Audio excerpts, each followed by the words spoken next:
Hi అండి, అందరికీ నమస్కారం. నేను మీ వేణుగోపాల్ రెడ్డి ఫ్రమ్ జోష్ ఇన్నోవేషన్స్ ప్రైవేట్ లిమిటెడ్, జోష్ ఓవర్సీస్ కన్సల్టెన్సీ, జోష్ ఫారెన్ లాంగ్వేజెస్ ఇన్స్టిట్యూట్. సంయుక్తంగా ఈరోజు మనము కోయంబత్తూర్ సిరీస్ చేస్తూ ఉన్నామండి. సో ప్లెజెంట్ వాతావరణం కలిగి అత్యధిక హైయర్ ఎడ్యుకేషన్ ఇన్స్టిట్యూషన్స్ కలిగినటువంటి నాన్ క్యాపిటల్ సిటీ ఇది నెంబర్ 1 స్థానంలో ఉంది. ఇందులో భాగంగా RVS college of engineering and technology. ఈ కాలేజ్ మీరు చూస్తూ ఉన్నారు కదా, చాలా పెద్ద కాలేజ్ అండి.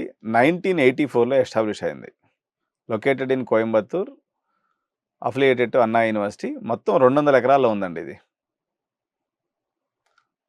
దీంట్లో medical college, dental college, nursing college, degree college లేని ఇన్స్టిట్యూషన్ లేదు.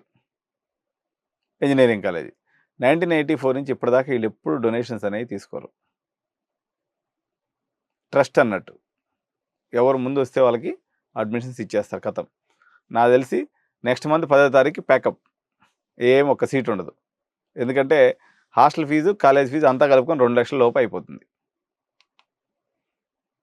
ఇక్కడ civil, mechanical, ECE, triple E, computer science, information, aeronautical engineering, automobile engineering లాంటి కోర్సెస్ ఉన్నాయి. సో వీళ్ళ ప్లేస్మెంట్స్ కూడా బాగున్నాయండి. 86% of the students are placed. ఇది 20 to 25 కిలోమీటర్స్ ఎయిర్పోర్ట్ నుంచి ఉంది. కోయంబత్తూర్ జంక్షన్ నుంచి కూడా అప్రాక్సిమేట్లీ 20-25 కిలోమీటర్స్ దూరంలో ఉంది. సో నియరెస్ట్ బస్ స్టాప్ కూడా అవైలబుల్ ఉంది. ఇక్కడ బంక్ బెడ్స్ ఏం లేవు. రూమ్ కూడా చూస్తున్నారు కదా, చాలా విశాలమైనటువంటి రూమ్స్. టీవీ రూమ్ ఉంటుంది, స్టడీ హాల్స్ ఉంటాయి, internet connectivity, security, medical facilities, laundry facility, transportation అంతా కూడా ఉంది. ఇందులో ట్యూషన్ ఫీజు ఎంత ఉందంటే 1,25,000 ఉందండి. 1,25,000. హాస్టల్ ఫీజు ఒక 85,000, అంటే 2-10. మళ్ళీ మీరు ఏదైనా కేటగిరీ వైజ్ కన్సెషన్స్ కూడా ఉంటాయి అనమాట. మీరు ఏదైనా ఎస్సీ, ఎస్టీ బిలాంగ్స్ కేటగిరీ అయినట్లయితే మీకు డిస్కౌంట్ కూడా ఇవ్వడం జరుగుతుంది. So minimum budget Bengaluru climate 2 లక్షల రూపాయల్లో అయిపోతుంది. పెద్ద క్యాంపస్, మీకు ఎటువంటి ఇబ్బంది కూడా లేదు. డొనేషన్ అన్నది లేనే లేదు.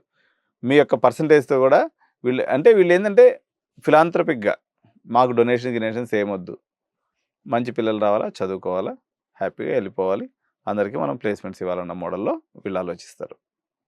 కాబట్టి కోయంబత్తూర్లో మీకు బడ్జెట్లో కాలేజ్ కావాలి, కోయంబత్తూర్ క్లైమేట్ని మీరు ఎంజాయ్ చేయాలి. సో తమిళనాడులో చదువుకోవడం అనేది ఆంధ్ర పిల్లలందరికీ క్రేజ్ కాబట్టి ఇటు తెలంగాణకు వచ్చే బదులు మల్లారెడ్డి, సిఎంఆర్ లాగే ఉంటుంది ఇంచుమించింది చూడడానికి. సో ఇక్కడికి వచ్చి 10 లక్షలు, 8 లక్షలు సింగిల్ పేమెంట్లు కట్టే బదులు శుద్ధంగా ఆర్వీ కాలేజీకి పోతే మీకు 8 లక్షల్లో ప్యాకప్ అయిపోతుంది. 200 ఎకరాలు విస్తీర్ణం, 1984 నుంచి రిచ్ హెరిటేజ్. ఇప్పుడు కొంతమంది కొత్త యూనివర్సిటీని తీసుకొచ్చి చెప్తూ ఉంటారు. అవన్నీ వాళ్ళు ఉంటారో పీకుతారో ఏమవుతారో తెలియదు. 1984 నుంచి ఇంత పెద్ద బ్రాండ్, ఇంత పెద్ద ఎస్టాబ్లిష్మెంటు. అలైడ్ సైన్సెస్ చదువుకోవాలన్నా, మీరు నర్సింగ్ చదువుకోవాలన్నా,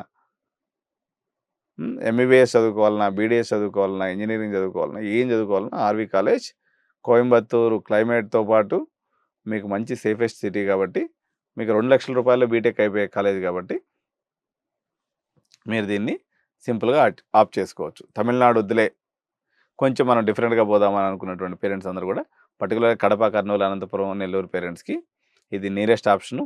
బాగుంటుందండి కాలేజ్, అయితే చాలా బాగుంది. వెళ్ళాను నేను, చాలా బాగుంది. సో దీంట్లో అడ్మిషన్ కావాల్సినటువంటి వారు ఎడ్యు9 ఛానల్ని, జోష్ ఇన్నోవేషన్ సంప్రదించండి. చాలామంది లైక్ చేయకుండా, సబ్స్క్రైబ్ చేయకుండా వీడియోస్ చూస్తున్నారండి. మీరు తప్పనిసరిగా సబ్స్క్రైబ్ చేయండి, లైక్ చేయండి. మీకు ఈ వీడియో మీద మీ అభిప్రాయాన్ని కామెంట్ రూపంలో తెలియజేయండి. Thank you so much. Bye bye.